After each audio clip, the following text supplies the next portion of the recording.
ხალხმა მემარჯვენეებმა ძალიან ობიექტურად შევაფასეთ ის, რაც მოყვა ბიძინა ივანიშვილის შემოსვლას პოლიტიკაში. ჩვენ ვამბობთ, რომ არჩევნები გახდა ბევრად უფრო კონკურენტუნარიანი და ეს იგრძნო ხელისუფლებამ და ასევე ბიძინა ივანიშვილის გამოჩენამ დააბრუნა არჩევნების მიმართ მოსახლეობის დანარჩენში. კიდევ ერთხელ ვამბობ, ჩემთვის არანაირი მნიშვნელობა არ აქვს, თქვათ, იარლიყების დაკიდებას მისთვის არასასურველი პოლიტიკური ძალების მიმართ დაიწყებს მიხეილ სააკაშვილი თუ ბიძინა ივანიშვილი.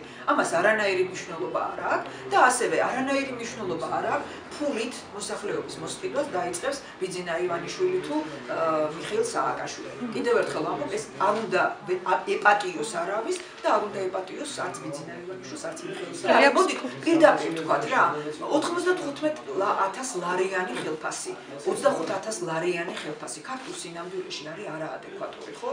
რა სამუშაო უნდა გააკეთოს ადამიანმა, რომ მან თვეში 95 თუნდაც 25,000 ლარი მიიღოს.